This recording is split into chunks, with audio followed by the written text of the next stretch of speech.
What's up, cuboids? You might be thinking, Adam, where's the music? It's okay, we'll get to that in a second. We aren't able to put out a normal show right away, but I wanted to put something in your feed just to hold you over until our next proper show, which should be coming real soon. With Valentine's Day around the corner, I was curious if I could do a mashup of segments where we talked about romance. But then Darren reminded me that we actually have a full-length interview all about romance that would be perfect for this show.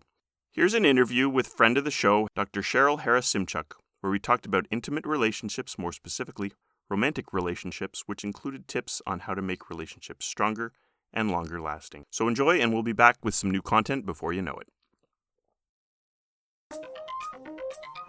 This is your reality check.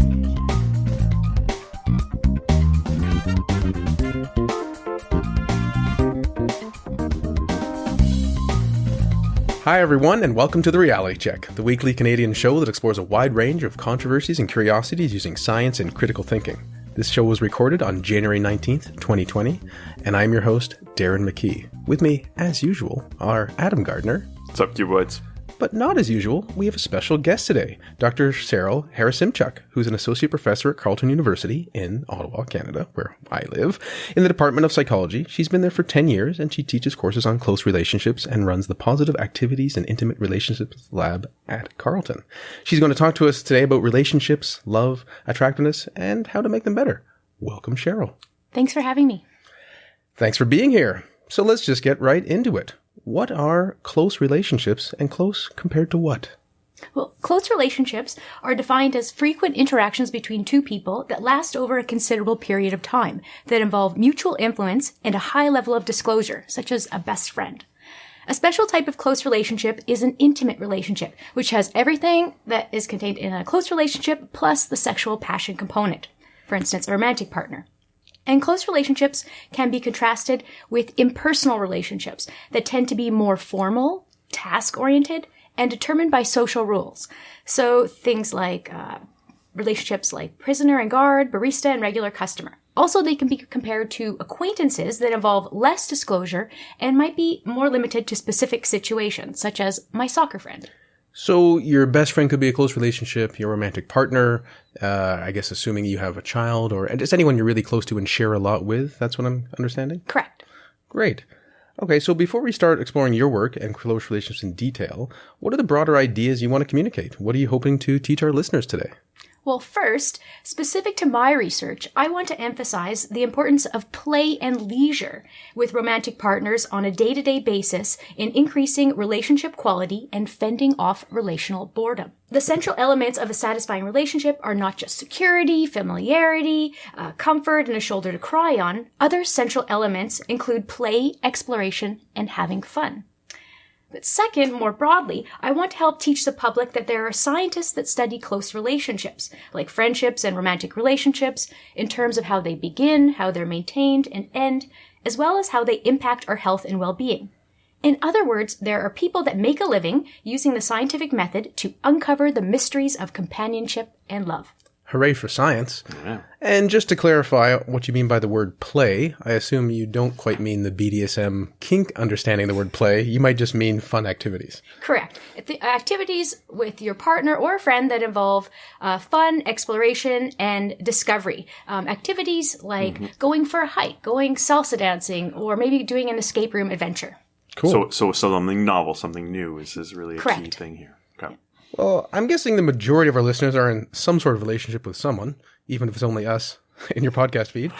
So they can probably understand there is some value in understanding more about them. But for those not convinced, including all our hermit listeners who only listen to us through our podcast, why is this important to study? Well, relationships are worth studying, not simply because they're an integral part of our lives, but also because there is mounting evidence that relationships are beneficial for our health and well-being. Feeling lonely is a huge detriment to people's well-being. And second, in the context of romantic love, it fades. Romantic love is a reward that has been referred to by some scholars as a cocaine high. Like most rewards, habituation sets in, and it takes more and more to maintain the same levels of rewards. And while I don't think people want to experience the highly intense, distracting love that they experience in the beginning for the entirety of the relationship, how would you get anything done? I do think many people want to keep some of those feelings alive. That sounds very plausible. I think if you ask someone, they would be honest and say what you just said, that they wouldn't want it because it is too distracting. But in the moment, they definitely want it. Right. And that's often why sometimes people jump from one thing to the next. Yeah, for sure. So what is your area of research and what questions drive you and your work? Well, broadly, I'm interested in the question, what contributes to relationship satisfaction in established relationships? How do couples fend off boredom in these established relationships? And specific to my program of research, I have a few specific questions that I've been working on lately. First, are daily instances of couple play/leisure time activities associated with increased relationship satisfaction and decreased relational boredom? Second, do some people have a proclivity and desire to plan and engage in these forms of play more than others? Third, what challenges do couples face in implementing play in their relationships? I'm about to embark on a project with the question, can play and discovery outside of the relationship, for instance, something done without your partner like a hobby or a passion, can this improve your relationship as well? Interesting questions. Of course, just asking questions isn't enough. This isn't philosophy. Ha! I kid out of love. But seriously, how do you go about answering these questions? Because as a scientist, that's what you have to do.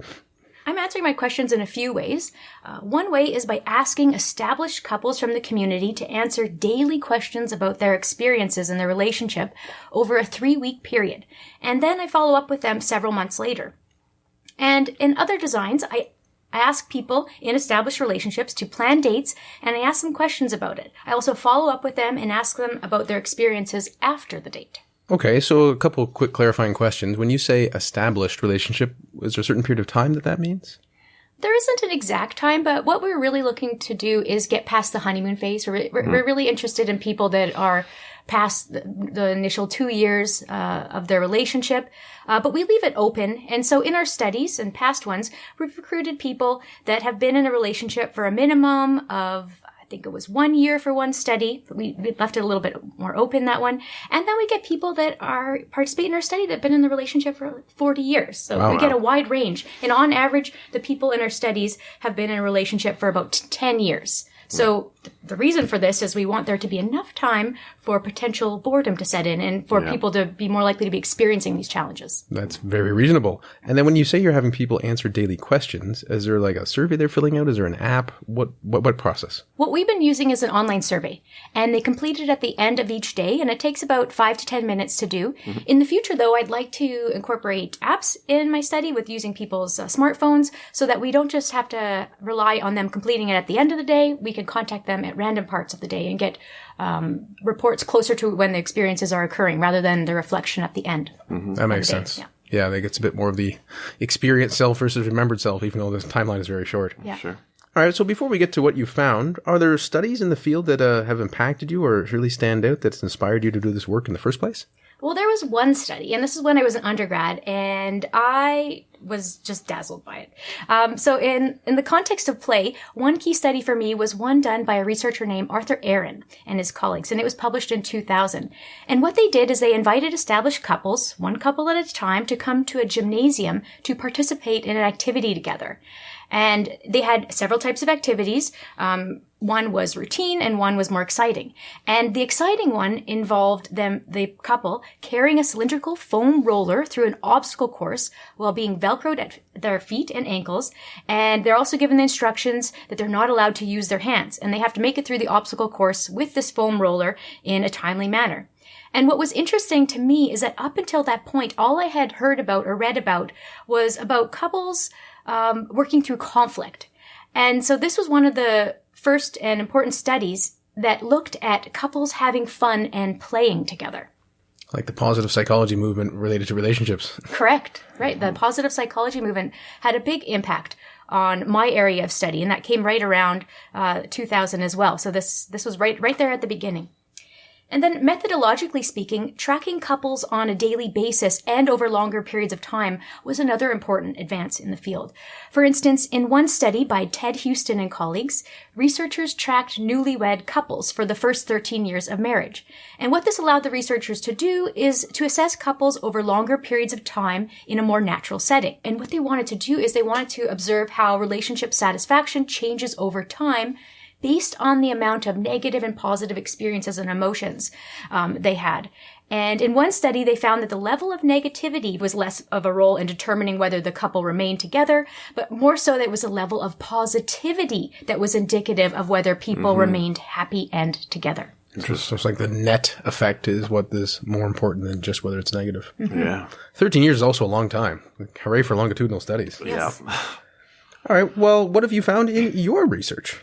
Well, in my research, in my daily diary study where I track people on a daily basis, I've found that on days when people play together by engaging in an exciting activity, they and their partners report greater relationship satisfaction and lower boredom that day. We've also found that some people are better at adding effective play to their relationship. For instance, people with something called a high approach relationship goals, that is people that want to seek fun and positivity rather than avoiding negativity, they plan and engage in more novel and exciting activities with their partner, and these activities also happen to be more creative. And not only do these people have a greater proclivity to generate ideas and implement them, they're also better at selecting activities that their partner wants to engage in. So the important thing here is that something that they both enjoy, not just something that's novel and exciting to one partner and not the other. You mean watching someone bowl isn't fun? Maybe they're really good. And another part of my research, another thing I found, is that one of the challenges is knowing when to add play to the relationship. In other words, you can't have play all the time, right? There are many other important things that you need in a relationship. Life is serious business. And so one thing I've explored is whether people that are bored on a day-to-day basis, whether this prompts them to play more. That is, whether it has a constructive purpose. So when you are low in the tank for play and excitement, is it the case that people will be motivated to engage in more exciting activities with their partner? So far, the evidence is mixed. People know they should do exciting things when bored, but generally don't engage in them more when bored. Instead, when things are going well, this might be the better time to build on the positivity with more excitement. And so more needs to be studied here. But the initial findings suggest that it is important to be proactive and responsive to partners' needs rather than waiting to react when things are not going well. So this is a case where you might get some forced Friday date nights that are not as successful as you'd like them to be. Forced Friday date nights already sound not great. Oh, is it Friday? End of the week. I just want to relax. I guess we're going out, dear. So you touched on something which I don't know if you can address, but this pithy phrase, something like only boring people get bored. And that sounds like it's mixed in terms of what the evidence is. I also wondered in your research, these somewhat, we'll say natural experiments, meaning some people are just more likely to involve play. You're not actually engaging in play sessions to then have a different type of study where you're injecting a play session, we'll say, into a couple and then seeing how it affects them. If they weren't likely to play as more, it would affect them more. You know what I'm trying to get at?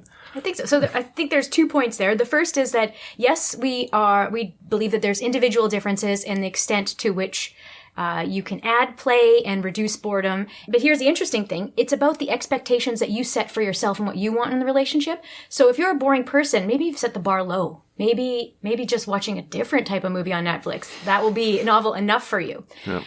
So there are differences there. And getting at the second point, there are studies, there's not that many of them, but there are studies that do, in terms of an experiment, give couples homework to do. And they take this homework home for a month or so.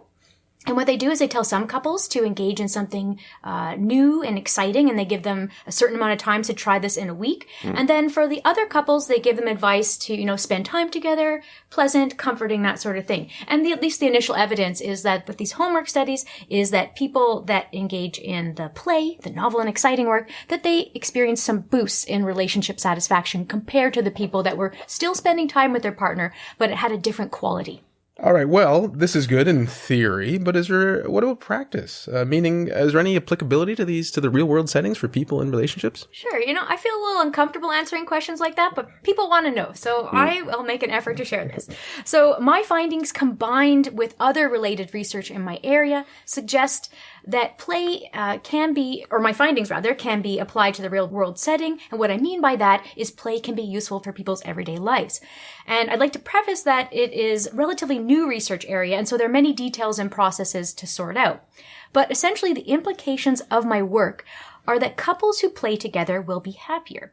So some advice that I could potentially give, not very novel, rather than stick to your routine of staying in to watch TV with your partner, try to find a new activity that allows you to interact, have fun, and explore, and discover something new about each other. And so this might be something that is less comfortable.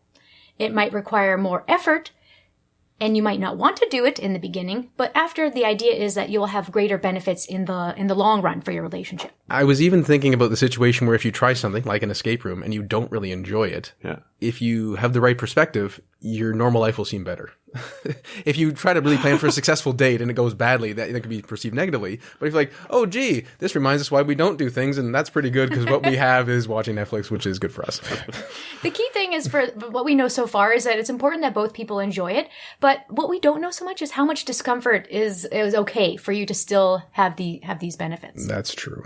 And when you said people are happier, it's a question I know is hard to answer. Is there any sense of how much happier? Is it a 5% difference, a 20% difference? Oh, yeah. In these studies, the effect sizes are relatively small because we are not manipulating things to a great extent. So we're tracking day-to-day fluctuations in play and their impact on relationship satisfaction.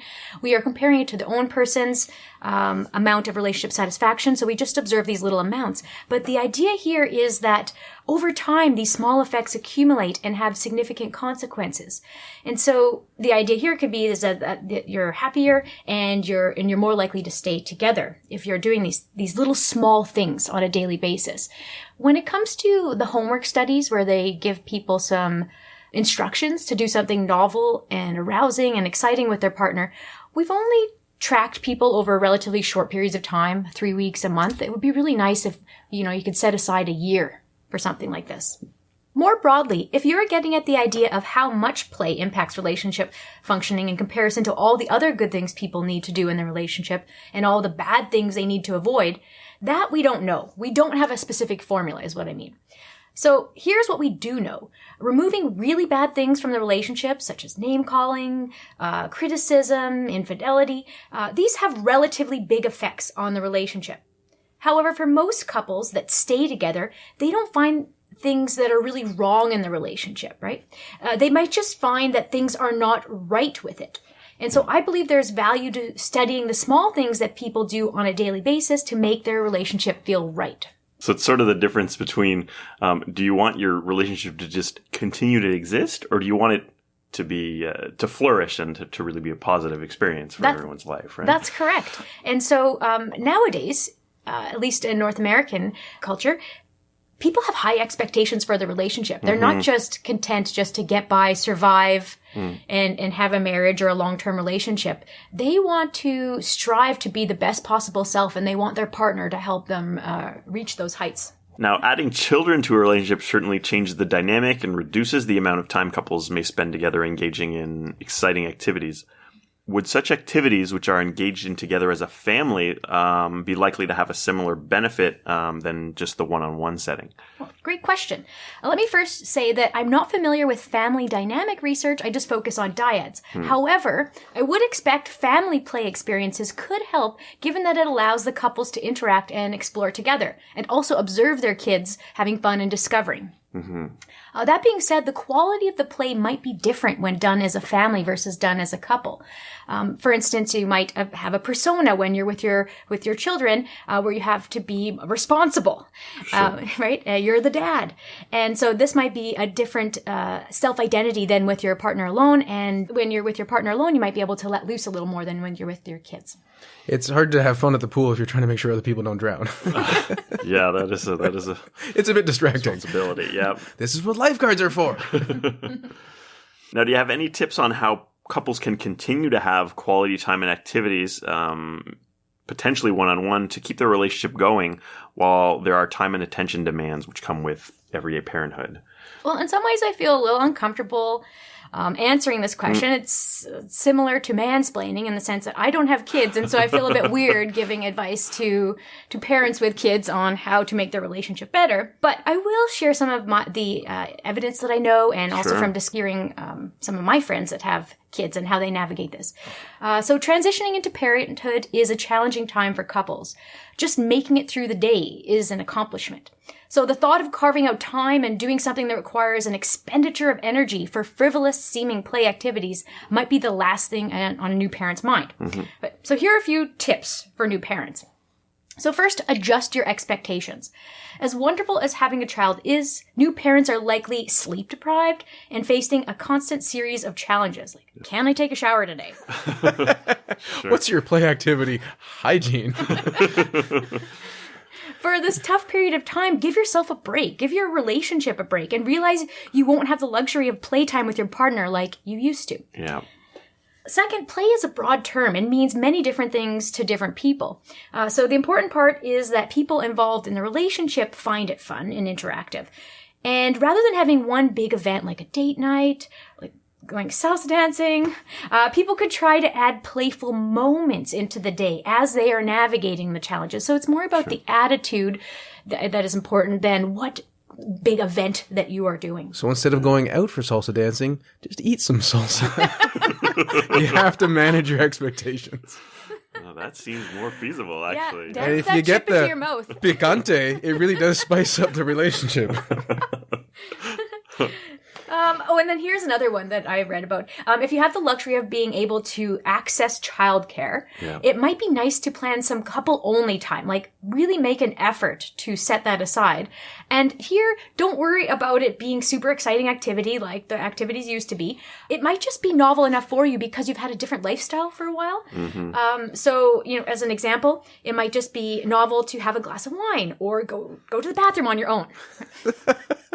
That sounds about right. Really selling relationships with kids. So these sound like very exciting things. Shower? Like what, like 15 minutes and no one's banging on the shower door? That's amazing. Yeah. I'm sorry. Enlightenment. Well, we know humans have been probably talking about relationships since they could talk, and especially about other people's relationships. So I want to hear your thoughts about the field of relationship science more broadly. Do you have any sense of when it began? Yeah, it began in the 1960s, so it's been around for 60 years, which is not a long time for a new science. And it began with a focus on studying attraction and what draws strangers together in the lab. And an interesting tidbit here, arguably, one can say that a psychologist who studied learning and cognition with monkeys in the 1950s, named Harry Harlow, who ironically deprived monkeys of affectionate touch and love, called psychologists to action in his 1958 APA, that is American Psychological Association, presidential address to study love. So he made the point of saying to everybody at his presidential address that shame on you, essentially, psychologists. This is a vital part of people's everyday life, and this is something that you should study. And it seemed interesting that people started to study it shortly after. And as a side note, relationship scientists have faced an uphill battle from the beginning in terms of getting funding for their research and being taken seriously. One interesting fact is that one of the first studies to receive funding from NSF was roasted with an infamous award called the Golden Fleece Award, which is essentially an award created. It's an award you don't want to get. And it's created by a senator and meant to recognize a waste of taxpayers' money. Ouch. Yeah. Unlike the visual cognition studies, which really apply to everyone's lives. And he said when he gave them the award that not only does he think it's a waste of taxpayers' money, but also that he doesn't want to understand the mysteries of love, and he doesn't think that anybody else wants to understand the mysteries. He just feels like this is one of those things that should be left alone. Oh, boy. But there was that call to action. What is love? Baby, don't hurt me. I guess it answers its own question. Well, if stand-up comedy has taught me anything, it's about timing. Actually, it's that men and women are different and experience relationships differently. That's the bulk of, I think, of what a lot of people talk about up there. Sure. What does the science say? Well, the idea that men and women have completely different experiences in relationship is a myth. What? Albeit a myth that I don't mind occasionally hearing comedians perpetuate. And the popular best-selling book, Men Are From Mars, Women Are From Venus, didn't help stop this myth, right? This was a book that was published in 1992. And it's a good story. It's a nice catch-all for describing why relationships, at least heterosexual ones, are so challenging. And so to be fair, the science, it says that there are some gender differences in relationships. One of the more consistent one is that men have higher sex drive. However, the key point is that differences are not as large as people might think. And certainly not so large to suggest that men and women are different species. Otherwise, it's hard to have those kids. That would save some relationships, maybe. The reality is that there are more differences within a gender than there are between genders. That is, men and women are more similar than different when it comes to love and relationships. And that is the point that I would like for people to keep in mind. Well, if you're in a relationship now, that means your relationship has lasted, but also in the past you were drawn to someone in the first place.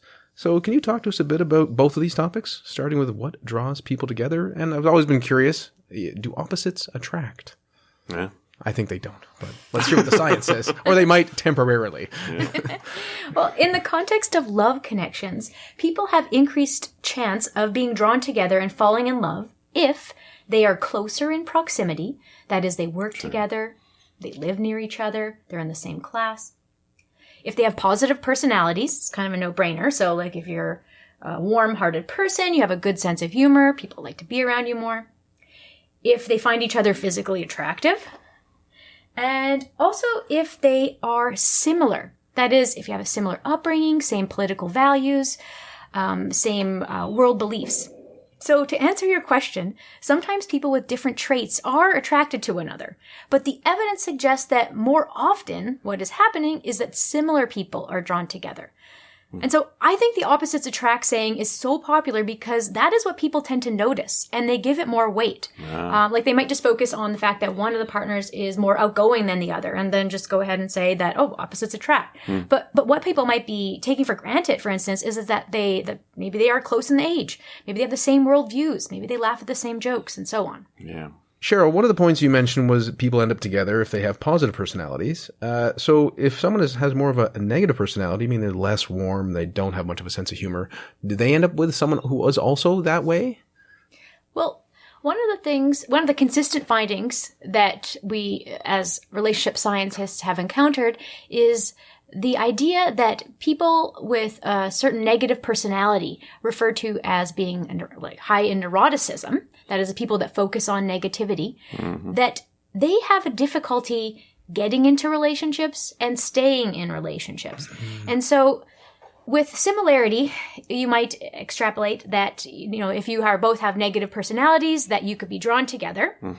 But there are additional challenges that come along with that, and that might just less likely to be in the relationship in the first place. Right. It's probably less likely to succeed overall if you both have a trait, which makes it less likely to have any relationship to succeed. Yeah, it's really helpful when there is a partner that is warm and conveys a lot of trust and security. This can help bring out some of the positive traits from the person that normally would score high in neuroticism. Right. We can't both be avoidant. We'll never meet.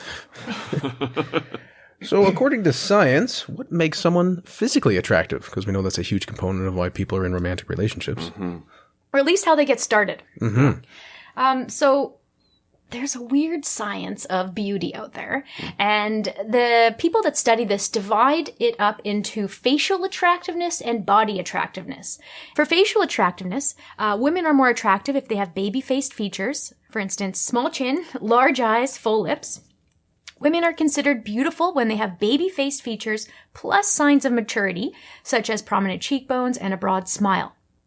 And more generally, good-looking faces tend to be averaged. And what I mean by that is not that the person is just average-looking. What I mean is that good-looking person has an averaged face, and these averaged faces tend to be more symmetrical. That is, both sides of the face are aligned. That is, they look like everybody else, or a composite of everybody else. Interesting. And women's body attractiveness is particularly influenced by body mass index, or BMI. As well, there is a lot of research to suggest that the waist-to-hip ratio is an important factor, at least with North American cultures. And the most attractive waist-to-hip ratio for a woman is a waist that is 30% smaller than the hips. And so what low waist-to-hip ratio and weight, what these are indicators of physical health and reproductive value, at least from an evolutionary perspective. And in other words, they indicate suitable youth. Now, you mentioned North American standards. Now, I know, there is a certain change in beauty standards throughout time and throughout the world, and there are probably some consistencies too. But are there a lot of changes right now on different sides of the planet that look for different aspects? Is that a big thing? Yeah, so I just want to say that a lot of this research has been widely replicated, but not universally so. Sure. So there's less research that examines it in cultures that are not Western. Okay. So what has changed over the years is the body mass index. So people have gotten what is more desirable is people that are thinner. Yeah. But having a small waist, that hasn't changed. Perhaps there is more of a focus on the derriere. Yeah. Sure. But the small waist is something that hasn't changed over the years. Interesting. And I happened to read something online because Sarah and I were talking about this. Well, 0.7 might be the current preference for Western cultures. In Asian cultures, it might be 0.6. And then in Cameroon, it might be 0.8. Okay. So there is some variability there. Mm-hmm. Yeah. Interesting. So aside from women, researchers also do research on men's body attractiveness. And here some of the key factors include height. So taller the better. To a certain extent, shoulder to waist ratio. So this is the Dorito chip shaped type of body with the inverted triangle. If only you could look like a Dorito if you ate Doritos. and musculature. So according to the evolutionary perspective, a desirable body shape for men are related to dominance, strength, and the ability to protect. Yeah. Interesting stuff. So if you are attractive and then you find a good relationship and you want to make it last, what does a loving, happy relationship look like? And how do you make it last? So love can take several forms in relationships, and not all forms need to be expressed at all times for the relationship to be considered happy. So here are some of the different ways to think about love. There's romantic love. This one often comes to mind. So this is passion combined with sexual desire and attraction, intense emotions. Then there is a type of love that is referred to as companionate type. This is friendship love. You enjoy spending time together. Then there's compassionate love, which is also referred to as altruistic love and involves self-sacrifice. And finally, there is this type of love called attachment love, and it's the desire to be attached to a person for protection or the good of oneself. And it's associated with proximity to the partner and felt security. Does love last? Ooh, good question. So when relationship scientists track couples over long periods of time, so I'm not talking about a few weeks here. I'm talking about years, decades. What they notice is that on average, there is a decline. So love does fade when you are making generalizations to an entire group of people. But there's a few things to keep in mind. This likely applies for some types of love, for instance, romantic love more than the others, like companionate or compassionate. And second, these are average declines, and thus some couples experience more declines than others. And this is why I am studying what I'm studying. If it inevitably declined, what would be the point of me looking for ways to increase it? So I just want to find things there to buffer this decline. Right, like anything, it can't be uniform, otherwise there's not really much to study. Mm-hmm. Yeah. What are the challenges people face in maintaining a happy relationship? So beginning in the 1980s, researchers started to devote a considerable amount of time to understanding why some couples are happy and why some couples are unhappy. That is, what contributes to relationship decline and divorce. And so more broadly, researchers have looked at enduring vulnerabilities, so things like neuroticism and other negative personality traits, childhood experiences. So in other words, this is some of the baggage that you bring into the relationship, as well as external stressors like health, finances, work, family, all these unexpected things that pop up. Two of the main challenges that I've focused on in my research are conflict and boredom. Well, then tell us about both. And do they interact? So conflict. So for instance, when people spend so much time together and live together, it is inevitable that there will be opposing goals or different viewpoints. Like the sound of your spoon against the bowl in the morning, God! Yeah, that's perfect. Yeah, or things like, who should take out the garbage, or which in-laws they should visit at the holidays, or should they put the bonus check in the bank for the future or go on an exotic vacation, right? There's an endless amount of opposing goals that occur on a daily basis. Mm-hmm. So with conflict, the main trick is to de-escalate the conflict and the expression of negativity, not to avoid it entirely, just to de-escalate it. For instance, try to accept responsibility, paraphrase the other's argument, use self-disclosures with I statements versus you always do this, add approval and affection, and maybe even add some friendly humor to lighten the mood. For instance, when a partner behaves destructively, for instance, yelling at you for tripping over the clothes you left on the floor, inhibit the impulse to respond similarly, like yelling back, "You're such a klutz," and instead respond constructively with something like, "My bad, honey boo." So aside from conflict, another challenge that I focused on for my PhD thesis is relational boredom. So after extended periods of time with the person, things that were once rewarding start to lose their rewarding oomph. That is, we become habituated to the rewards and need more and more to keep up the satisfaction and the excitement that we had. So unlike conflict that relates to expressions of negativity, boredom relates to diminished positivity and rewards. So the relationship doesn't feel as exciting, it lacks that spark that it once had, it feels effortful to spend time with the person, and people might find they want to spend time away from their partner. So if you think of your relationship as a plant, when you're bored, it feels like it's no longer growing. So the main trick to dealing with this challenge is to proactively introduce growth in the relationship by engaging in exciting activities with your partner. For instance, go for a hike, watch an interesting documentary, take a day trip together. In other words, playing together. In my latest research, I'll be looking at how the growth that each partner experiences on their own time, that is, away from their partner when they're doing personal hobbies, work, and other passions, how this shapes relationship quality. Mm-hmm. Perhaps allowing your partner to see you in a new light, perhaps having your partner teach you something new. And in terms of how they both relate, this is something I have looked at a bit. I have looked at how they co-occur. And what I found is that people that report more boredom also report more arguments. And based on how I've studied boredom and conflict so far, it is not clear if people are fighting about what types of play activities to engage in, are fighting to add a little spark to their bored relationship, Interesting. Right? Or whether their relationship is not meeting their expectations in general. This is something I'd like to look into further.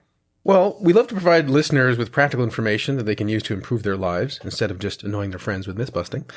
So do you happen to have any science-based quick tips for people to increase happiness in their relationships? Sure. There are some quick hacks, and they fall into two camps: reducing weaknesses and enhancing strengths. And they don't cost much money and they don't take much time. For reducing weaknesses, the general theme is to reinterpret the situation.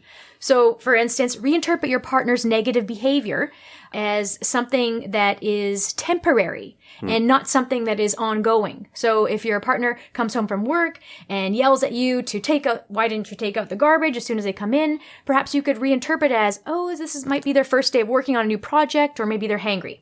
Yeah. Or you could reappraise the conflict. So you could imagine you were a third party observing your argument. Or you could adopt a growth mindset. So you could acknowledge that happy relationships need to be worked at. Aside from reducing weaknesses, it's important to add strengths, or enhance them rather. And this is what I am focusing on, or my general area. So you could add some more gratitude. So just because you're in a long-term relationship doesn't mean that nice gestures should be taken for granted. Make a point of meaningfully thanking your partner if they've done a thoughtful gesture for you. So, for instance, bringing your favorite coffee drink while you're working hard on a project, or driving you to the airport.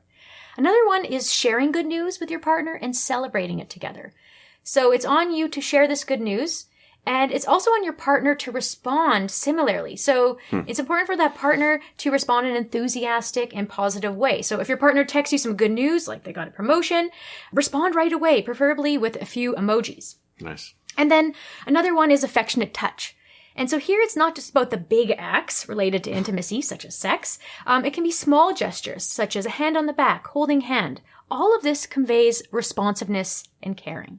Well, thank you so much for an interesting interview, Cheryl. Thanks so much for having me. If people want to learn more about you, should they find your Positive Activities and Intimate Relationships Lab?